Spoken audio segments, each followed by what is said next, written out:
Good morning students, प्रिया शिक्षण प्रशिक्षण महाविद्यालय में आपका स्वागत है।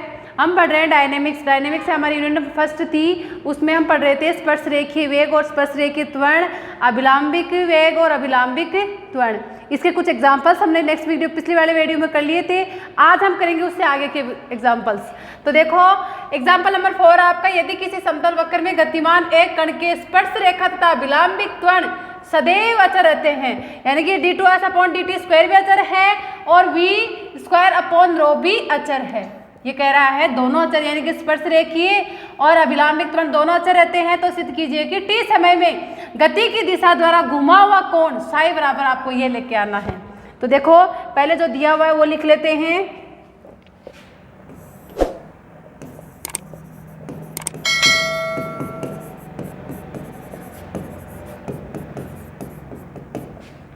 d2s/dt² बराबर a मान लेते हैं, जो क्या है अचर है। ठीक है, समीकरण नंबर 1। ठीक है, दूसरा है v² बराबर b, ये भी क्या है अचर है। समीकरण नंबर 2, दोनों दिए हुए हैं, दोनों ही अचर है ना आपके पास।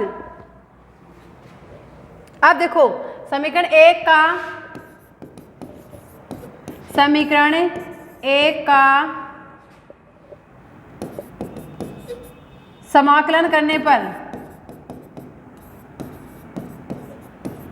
t के सापेक्ष समाकलन करोगे तो क्या आ जाएगा, यहाँ से ds/dt बराबर at प्लस c।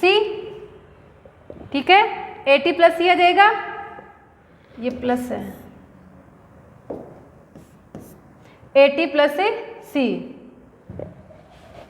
अब देखो समीकरण 2 से हमें क्या दे रखा है, v² बराबर b दे रखा है। दिस इम्प्लाइज v² है ना, तो एक v तो ये एज इट इज है, v.v लिख सकती हूँ उसको, अपॉन रो बराबर b। तो v क्या होता है, ds/dt, और रो क्या होता है, ds/d बराबर b। ओके, तो यहां से देखो ds/d। अब इसको सोल्व कर लो, क्या आ रहा है, यह आ जाएगा आपके पास v, यहां से आपके पास ds/dt का मान है, ds/dt आपके पास at प्लस c, तो यहां लिख दो v at प्लस c, और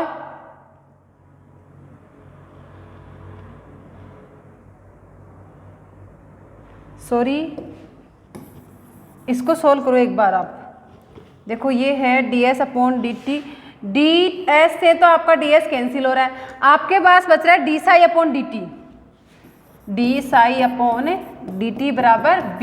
अब रखो आप v का मान, v बराबर है ना, v बराबर ds/dt होता है, तो ये हो जाएगा, इसको इक्वेशन ही नाम दे देती हूँ 3। तो at प्लस c ds/dt बराबर b, यहाँ लिख देना, चूंकि समीकरण 3 से मान रखने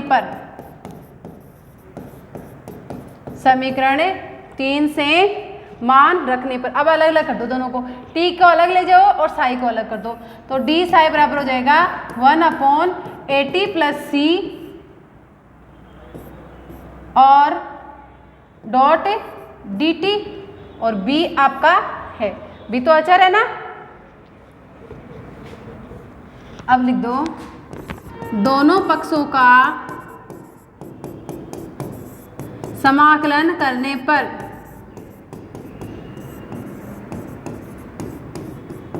कर दो दोनों पक्षों का समाकलन, क्या आ जाएगा, साई बराबर b, ये आ जाएगा log at plus c dot, समाकलन करें 1/a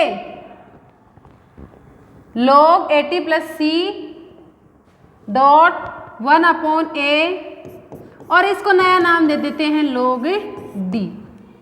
ओके, तो यहां से देखो साई बराबर आ जाएगा b/a log AT plus C plus log D, sorry C पहले आ गया ना, इसलिए हमने नया कांस्टेंट ले लिया, क्या, D।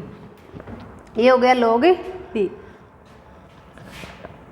अब देखो समीकरण नाम दे दो इसको, कितने हो गए हमारे, समीकरण 3, ये हो गया समीकरण नंबर 4। समीकरण 4 में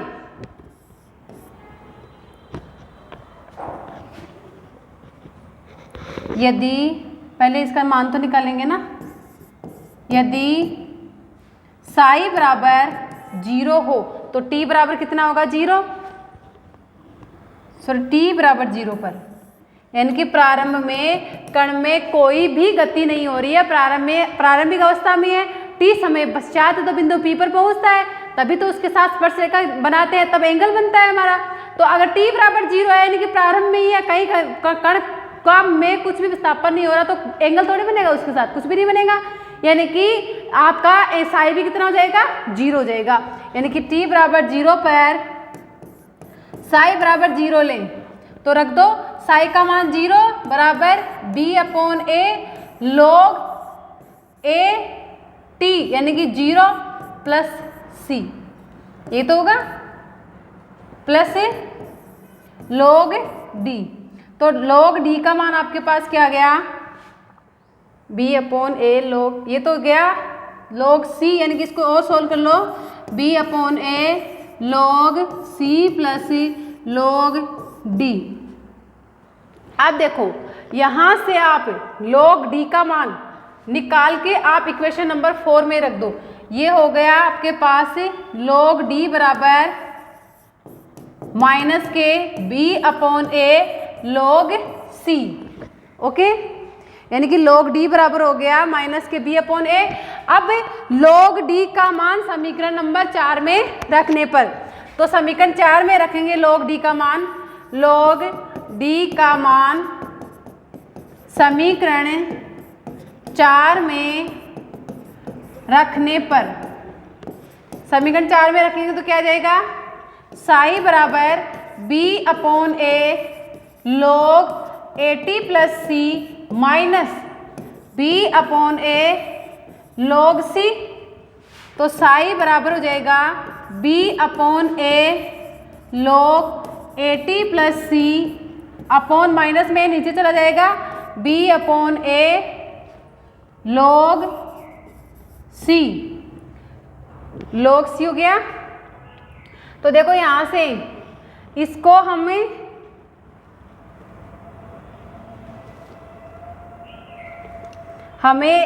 यहाँ से कॉमन ले लें, हम क्या, इसको डिवाइड करने की ज़रूरत ही नहीं पड़ेगी। आप देखो इसको यहाँ से भी आप सोल्व कर सकते हो, यहाँ से साई बराबर हो गया B/A log,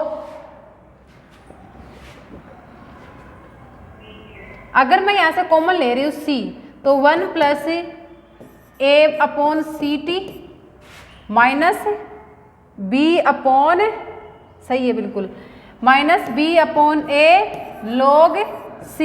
अब देखो ये दोनों क्या है, गुणा, यानी कि log C dot 1 plus A/CT है, यानी कि यह हो जाएगा, एक तो B/A log C plus B/A log 1 plus A/CT और माइनस B/A log C। तो B/A log C से B/A log C कैंसिल हो गया, यानी कि आपके पास साई बराबर आ गया B/A log 1 प्लस A/CT। अब देखो ये आपके पास कांस्टेंट है, ये भी कांस्टेंट है, तो इनको नए A और B नाम दे देते हैं, यानी कि साई बराबर आ जाएगा A log 1 प्लस BT। यही आपसे पूछा गया था।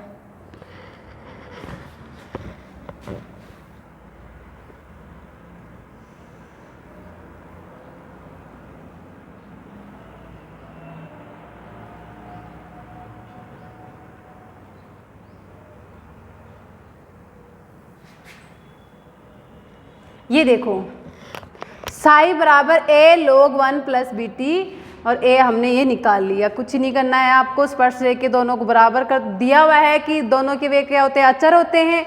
तो इसका भी कांस्टेंट मान लिया, इसका भी कांस्टेंट मान लिया, इसका डिफरेंशिएशन इंटीग्रेशन कर दिया तो हमारे पास v आ गया। तो और हमें क्या दिया हुआ है, t समय पर गति की दिशा घूमे, यानी कि ये आपको निकालना है।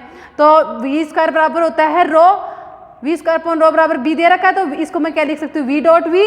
तो एक v होता है, v क्या होता है ds/dt, और रो क्या होता है ds/d साई। तो ds से ds कैंसिल, यानी कि आपके पास इक्वेशन आ गई v d साई/dt बराबर b। तो यहाँ से v का मान निकाला था हमने, वो रख दिया और आगे इक्वेशन को सोल्व कर लिया। ओके, इसके बाद में नेक्स्ट एग्जाम्पल देखो।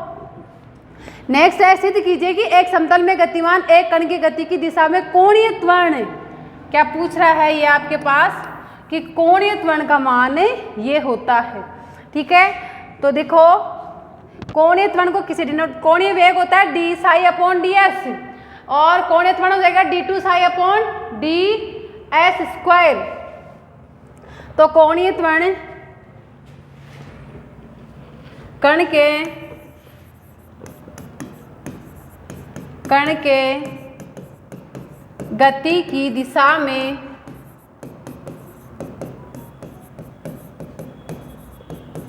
कोणीय त्वरण बराबर होता है d2 साई/d d2 साई/dt²। तो देखो इसको मैं क्या लिख सकती हूँ, d/dt d साई/dt लिख सकती हूँ ना। अब देखो इसको क्या करेंगे, हमें ऊपर नीचे ds से मल्टीप्लाई करवा दे। देखो हमारे पास क्या बन रहा है, d साई/dt डॉट ds बराबर d/dt, ये हो जाएगा आपके पास d साई/ds डॉट ds/dt। तो ds/dt बराबर क्या होता है v, तो यहाँ रख दो d/dt, ये हो जाएगा आपके पास d साई/ds डॉट v। तो d साई/ds क्या होता है, ds/d साई बराबर रो होता है, तो ये हो जाएगा 1/रो, यानी कि d/dt v/रो। ओके, अब इसका डिफरेंशिएशन कर दो। पहले v एज इट इज रहेगा, रो का करेंगे तो क्या जाएगा, सॉरी 1/रो, इसका डिफरेंशिएशन कर रहे हैं ना।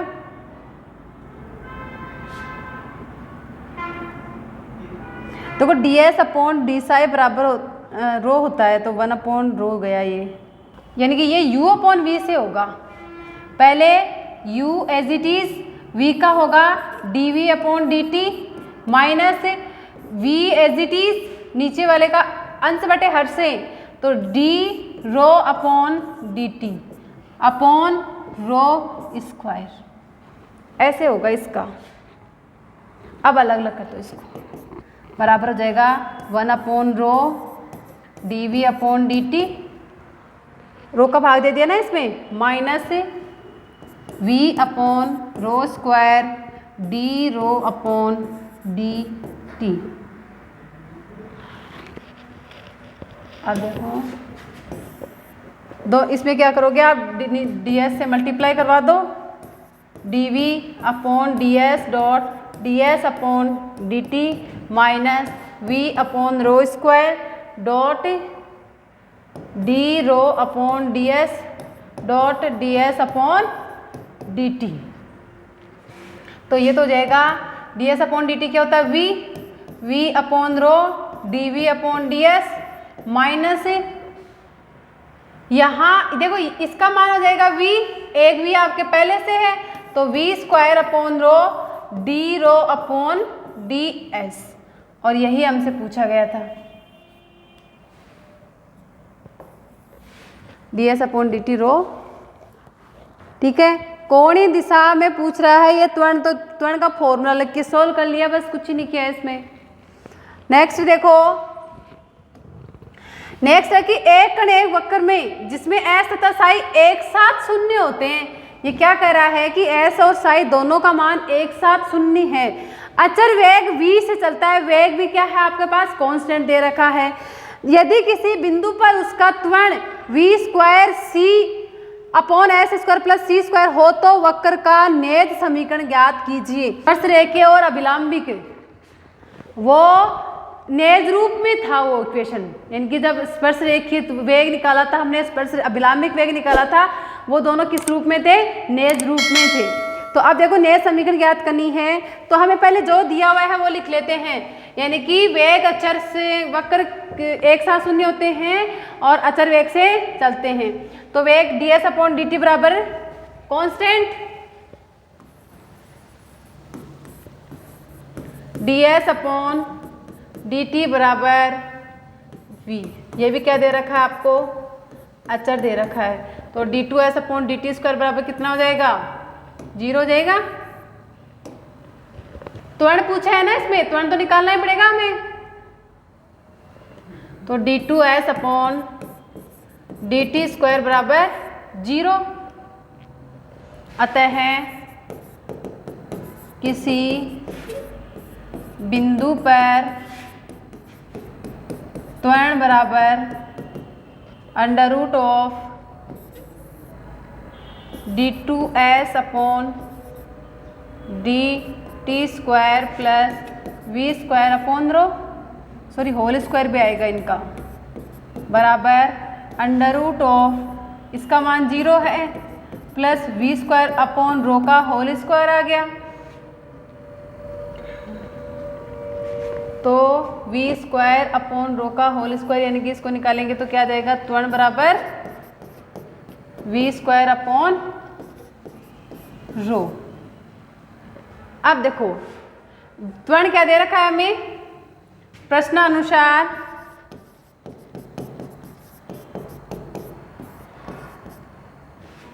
किसी बिंदु पर त्वरण, किसी बिंदु पर त्वरण v square c upon S square plus C square होता है। अतः क्या हो जाएगा आपके पास? यानी कि अर्थात v स्क्वायर अपॉन रो बराबर हो जाएगा v square c upon S square plus C square. तो v स्क्वायर से v स्क्वायर तो कैंसिल हो गया, यानी कि 1 अपॉन रो बराबर बन गया आपके पास 1 अपॉन रो बराबर c upon S square plus C square. Rho क्या होता है? ds upon D psi. तो डी साई अपॉन ds हो जाएगा उल्टा उसका। रो बराबर होता है ना ds अपॉन डी साई, तो इसका उल्टा क्या हो जाएगा? डी साई अपॉन ds बराबर c upon S square plus C square. तो डी साई बराबर हो जाएगा c upon S square plus C square dot ds। क्या करो? दोनों का इंटीग्रेशन कर दो। तो इंटीग्रेशन करोगे तो c बराबर क्या आ जाएगा? सॉरी साई बराबर आ जाएगा टेन इनवर्स एस और सी है ना, एस अपॉन सी प्लस एक कांस्टेंट ले लो आपके। ठीक है। अब देखो दोनों एक साथ 0 होते हैं, अर्थात लिख दो दिया है s बराबर 0 पर साई बराबर भी क्या होता है? 0। तो k का मान निकाल लें। दिस इम्प्लाइज 0 बराबर टेन इनवर्स 0 प्लस k, यानी कि k का मान कितना आ गया? 0। k बराबर 0। तो आपके पास साई बराबर हो गया टेन इनवर्स s अपॉन सी। ठीक है, इसको इधर भेज दो, यानी कि टेन साई बराबर हो गया s अपॉन सी और समीकरण हो गया s बराबर आपका c टेन साई। ये हो गया आपका नेज समीकरण। ये निकालना था आपको। सबसे इजी है ये, तो बहुत सिंपल है। देखो एक कण, पहले सबसे पहले अचर वेग, यानी कि आपके वेग है वो अचर दिया हुआ है ds अपॉन dt बराबर v। जब इसका हम क्या करेंगे? इंटीग्रेशन करेंगे तो क्या हो जाएगा? डिफ्रेंशिएशन करेंगे तो 0 आ जाएगा, क्योंकि v क्या है, कांस्टेंट है, कांस्टेंट का डिफ्रेंशिएशन क्या होता है 0, तो ये आ गया 0। अतः किसी बिंदु पर त्वरण निकाले, परिणामी त्वरण इसने दिया हुआ है कि किसी बिंदु पर परिणामी जो त्वरण है उसका मान ये होता है, लेकिन जो हमारे पास दिया हुआ है स्पर्शरेखीय त्वरण और अभिलंबिक त्वरण वो भी तो निकालना होगा हमें, तो वो परिणामी त्वरण हो जाएगा स्पर्शरेखीय त्वरण का स्क्वायर प्लस अभिलंबिक त्वरण का स्क्वायर। तो स्पर्शरेखीय त्वरण तो हमारे पास 0 है और अभिलंबिक v स्क्वायर अपॉन रो का होल स्क्वायर हो गया, तो त्वरण आ गया आपके पास v स्क्वायर अपॉन रो। और हमें दिया हुआ है कि किसी बिंदु पर त्वरण क्या होता है v square c upon s square c square, दोनों को इक्वल कर दिया और इक्वेशन को सोल्व कर लिया। और इसमें देखो हमें जब कांस्टेंट का मान निकालेंगे तो हमें दिया हुआ है कि s तथा c एक साथ शून्य होते हैं साई, तो s बराबर 0 और साई बराबर 0 पर k का मान कितना आ गया आपके पास 0 आ गया, तो आपके पास नए समीकरण आ गई s बराबर c tan साई। ये हो गई आपकी नेज समीकरण। अब देखो 3 एग्जाम्पल मैंने करवा दिए हैं और इसके 1-2 एग्जाम्पल और बच रहे हैं, वो मैं करवाऊंगी आपको नेक्स्ट वीडियो में। इनमें आपके इन एग्जाम्पल्स में आपके कोई भी डाउट हो तो मुझे आप कमेंट करके पूछ लेना। धन्यवाद।